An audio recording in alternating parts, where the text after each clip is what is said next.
Ya, Assalamualaikum warahmatullahi wabarakatuh. Perkenalkan, di sini kelompok 5 akan menjelaskan tentang intergranular corrosion. Next. Dan ini adalah anggota dari kelompok 5, yaitu Akbar, Vivanda, Renaldi, Arsyakmal, Jahwa, ada Bernadette, Raihan Jasmi, Fauzan, dan Adimas. Dan ini adalah table of content-nya. Yang pertama kita akan membahas tentang konsep dasarnya, kemudian ada perhitungan laju korosi dan pencegahannya, dan terakhir adalah contoh dari aplikasi internal intergranular corrosion-nya. Dan ini adalah yang pertama konsep dasar. Boleh di next. Nah, intergranular corrosion itu merupakan korosi yang terjadi di grain boundary. Kenapa terjadi di grain boundary? Di sini ada dua alasan. Karena yang pertama adalah grain boundary merupakan tempat dislokasi berkumpulnya sehingga mempunyai stress concentration yang tinggi. Hal ini akan membuat grain boundary merupakan higher energy area. Nah, daerah yang mempunyai energi yang paling tinggi akan menjadi lebih anodik dibandingkan butir. Nah, karena grain boundary ini sebagai anoda dan butir sebagai katoda, hal ini juga katoda pada grain boundary ini lebih besar dibandingkan butir, sehingga nanti korosi yang terjadi itu lebih cepat. Yang kedua, grain boundary ini sangat reaktif. Kenapa? Karena terjadi perbedaan komposisi pada paduan logam. Nah, jenis korosi ini sangat berbahaya. Kenapa? Karena tidak dapat diamati secara visual. Boleh di next. Dan ini ada perbandingan jenis korosinya. Di sini ada beberapa jenis korosi yang pertama uniform sampai ke erosi dan fretting. Di sini ada beberapa perbedaan yang mungkin hampir mirip ya antara uniform dan intergranular. Kenapa? Karena di uniform ini terlihat butir-butirnya dan juga di intergranular, tapi perbedaannya itu ada di mekanismenya. Yang pertama adalah di uniform ini dia terjadi saat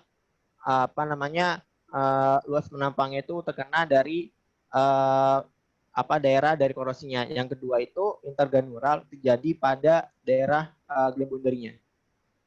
Balik next. Ya, selanjutnya akan dijelaskan oleh teman saya.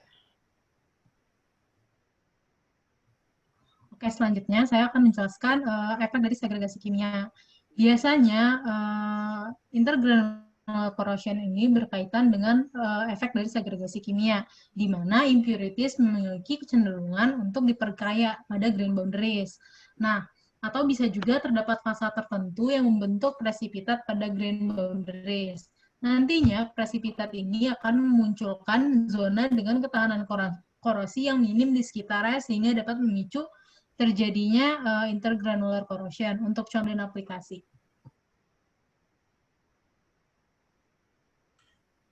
Oke, selanjutnya di sini saya ingin menjelaskan tentang mekanisme dari intergranular corrosion itu sendiri.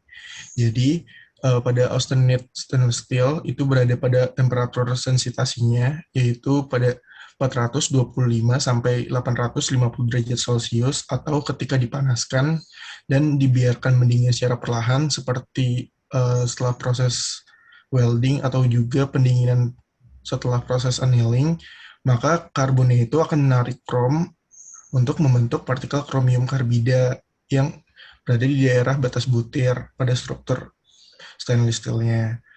Nah, selanjutnya, formasi kromium karbidanya itu akan terkonsentrasi pada batas butir dan akan menghilangkan atau mengurangi sifat perlindungan krom pada daerah tengah butirnya, sehingga daerahnya itu akan mudah untuk terserang oleh korosi. Nah, secara umumnya, stainless steel dengan kadar karbon kurang dari 2% itu relatif tahan atau lebih tahan terhadap korosi intergranular corrosion. Boleh next. Nah, selanjutnya di sini ada gambar yang di sebelah kiri itu adalah gambar dari profil kromium pada batas butir setelah terjadinya sensitasi. Jadi di mana pertamanya itu akan terjadi pengurangan kadar dari kromium itu sendiri, lalu setelah melewati proses pemanasan pada paduan hingga temperatur sensitasinya itu tadi sendiri, yang memakan waktu relatif lama, maka akan terbentuk endapan kromium karbidanya melalui reaksi antara kromium dengan karbon pada bajanya. Nah, sedangkan pada gambar yang sebelah kanan, di sini ada 3 gambar, di mana gambar yang pertama atau gambar A itu terjadinya presipitasi karbida pada batas butir.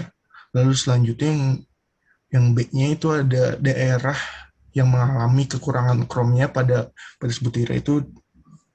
Lalu selanjutnya baru akan terjadinya korosi intergranular.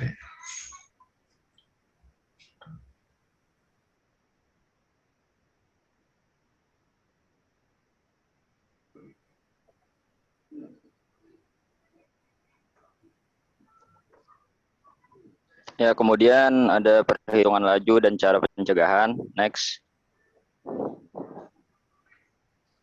Nah, jadi penghitungan laju korosi ini bisa digunakan 2 cara, yaitu menghitung kehilangan yang terjadi pada logam dan juga dengan cara elektrokimia.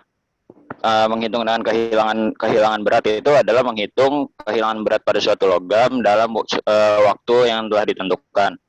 Nah, rumusnya ini adalah MPY atau miles per year sama dengan 534 dikali berat yang hilang dibagi densitas benda uji korosi dikali luas permukaan dikali waktu. Next. Selanjutnya dijelaskan oleh teman saya. Nah, selain rumus yang tadi telah dijelaskan, juga ada rumus untuk menghitung rate dari korosinya. Di mana rumus ini yang atas ada I atau densitas arus atau arus persatuan luas permukaan terkorosi, sementara N itu adalah jumlah elektronnya, dan F merupakan konstanta Faraday adalah 96.500. Next. Nah, berikutnya bagaimana cara mencegah korosi intergranular. Yang pertama, ketika melakukan welding, kita bisa memberikan perlakuan panas pada stainless steel dengan annealing pada suhu 1900 sampai 2000 Fahrenheit supaya kromnya terdistribusi kembali dan tidak terjadi sensitisasi. Yang kedua, menggunakan low carbon steel agar tidak terjadi sensitisasi atau pada 304 L atau 316 L. Yang ketiga, bisa dengan menambahkan alloy stabilizer, misalnya titanium dan niobium. Titanium dan niobium adalah pembentuk karbida yang kuat. Paduan tersebut akan bereaksi dengan karbon untuk membentuk karbida yang sesuai, sehingga mencegah penipisan kromium.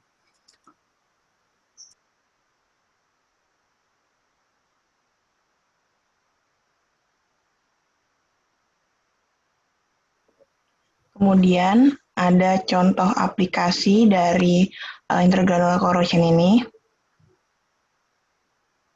Nah, yang pertama itu pada saat pengelasan, contohnya pada jenis material carbon steel 4000 dan juga stainless steel 340. Dapat dilihat pada gambar komposisi kimia dari stainless steel 340 dan komposisi kimia pada carbon steel 4000.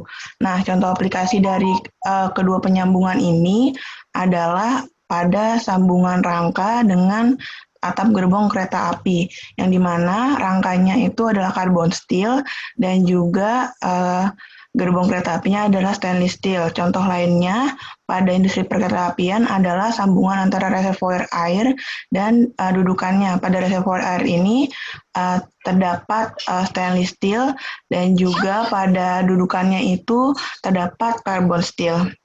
Kemudian permasalahan muncul apabila sambungan alas ini disatukan. Nah, pada saat disatukan, permasalahan muncul yaitu adanya penurunan ketahanan korosi. Maka intergranular corrosion ini dapat terjadi. Untuk permasalahan pada stainless steel-nya sendiri, yaitu adanya penurunan ketahanan korosi, juga penurunan sifat mekanis, serta adanya penggetasan akibat terbentuknya endapan halus atau presipitat karbida krom yang mengendap di antara batas butir austenit. Kemudian untuk permasalahan pada baja karbonnya sendiri akan mengalami pengerasan di daerah HAZ jika laju pendinginan saat pengelasan cukup tinggi sehingga dapat menyebabkan terjadinya retak. Dan masalah lainnya itu adalah dapat timbulnya tegangan sisa akibat adanya perbedaan laju pemanasan dan pendinginan serta adanya perbedaan temperatur pada logam las dan juga logam induk. Selanjutnya jenis intergranular korosi yang kedua adalah exfoliation corrosion atau korosi berbentuk seperti pengelupasan. Nah, jenis korosi ini biasanya terjadi pada paduan high strength aluminium. Nah, jenis paduannya yang terjadi yaitu biasanya ditemukan pada aluminium seri 2XXX, di mana unsur paduan utamanya AlCO dan Mg, dan kemudian seri 7000 dengan paduan utama Al, Zn, Cu, dan Mg, dan juga terjadi pada aluminium yang sudah di-roll. Nah, jenis korosi ini ditandai dengan permukaan lamelar dari paduan yang mengandung struktur butiran yang sangat banyak arahnya. Produk korosi aluminium oksida terhidrasi memiliki volume yang jauh lebih tinggi daripada matriks paduan yang diubah menjadi produk korosi. Akibatnya, tegangan wedging arus besar diproduksi pada jenis korosi ini. Nanti kita lihat contohnya itu kayak terjadi pengelupasan karena si produk korosinya ini lebih besar dari produk aslinya. Nah, produk korosi paduan aluminium diasumsikan sebagai alumina terhidrasi. Butir yang terkorosi biasanya di dekat permukaan, dan butir ini membengkak karena peningkatan volume yang menyebabkan pemisahan drastis terjadi dengan cara pengelupasan. Nah, penyebab terjadinya secara umum terdapat 3, yaitu highly directional microstructure, jadi mikrostrukturnya sangat banyak arahnya. Kemudian yang kedua, jalur anodik preferensial di sepanjang batas butir yang dihasilkan dari aksi elektrokimia antara endapan dan zona kosong zat terlarut yang berdekatan. Kemudian bisa juga disebabkan lingkungan yang korosif. Biasanya lingkungan yang mempunyai kelembapan tinggi dan lingkungan yang mengandung garam. Nah, ini faktor dan pengujiannya. Beberapa faktor yang nanti akan mempengaruhi korosi jenis pengelupasan ini diantaranya adalah faktor dari paduannya, dari alloyingnya. Yang kedua, faktor dari bentuk dari grainnya. Yang ketiga, faktor-faktor dari perlakuan panas. Dan ada beberapa pengujian yang bisa dilakukan untuk memprediksi terjadinya exfoliation corrosion ini, yaitu immersion test, salt spray test, electrochemical impedance spectroscopy, dan deflection technique. Nah, kemudian ini salah satu contoh pada salah satu bagian paduan aluminium yang terjadi di pesawat terbang. Very quick video tonight, just a little one. Exfoliation corrosion tends to happen on extruded sections. It may be a defect during the heat treatment, or some part of the process may be impurities. But what we have here, there's a section out. This is a wing spar, a main spar. Okay, that's the joint plate where the wing attaches to the fuselage with these 6 bolts. There's the wing. Now this gap here is where a section is missing, and the section that we've taken out here it's subject to an inspection every 24 months by taking off the undercarriage and working your way in with bisa dilihat nih salah satu contohnya itu terjadinya pengelupasan pada produk, pada material yang mengalami exfoliation corrosion ini. If you run your finger over it, and when you pick at it, you usually find something like that, layers of material sort of expanding underneath the surface. Nah, jadi butirnya ini terekspand keluar dari material. Look like this, and that can happen relatively quickly. This was inspected 24 months ago, and it wasn't like that. Okay, so it is a problem. We are finding it. It goes home very, very quickly. All right, now it is repairable.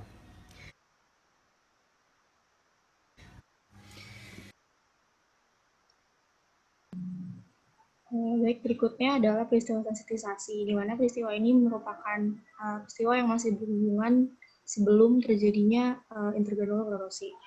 Di mana sensitisasi ini merupakan cacat atau kerusakan gelas bulk decay yang terjadi selama proses pengelasan di sekitar heat effect zone, di mana saat dipanaskan pada suhu sekitar 500 sampai 850 derajat seperti pada ilustrasi di kanan ini, akan terbentuk karbida, kromium karbida pada batas butir yang berwarna merah ini, sehingga akan terjadi penipisan kromium di batas butir yang menyebabkan hilangnya kemampuan dalam menahan laju korosi. Batas butir yang berwarna merah ini akan menjadi anodik dan butirnya sendiri akan menjadi lebih katodik, sehingga pada batas butir akan lebih mudah terkorosi.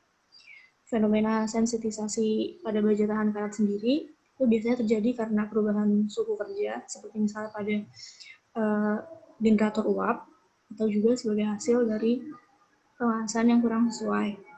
Next. Seperti yang tadi sebelumnya sudah telah saya bahas mengenai pencegahan intergranular korosi, sebenarnya sama dengan bagaimana cara mencegah sensitisasi ini sendiri. Seperti yang pertama dengan memberikan paduan baja tahan karat dengan logam lain seperti niobium dan titanium yang merupakan alloy stabilizer. Kemudian yang kedua itu dengan diberikan perlakuan panas annual quench yang dipanaskan sekitar suhu sekitar 1600 sampai 1120 derajat Celcius, baru kemudian di-quench dengan air agar kromium karbidanya larut ke dalam butiran dan tidak akan sempat terjadi sensitisasi. Dan yang terakhir juga bisa mengurangi kandungan karbon dalam stainless steel hingga 0,03%, hingga karbonnya tidak cukup tersedia untuk membentuk karbida.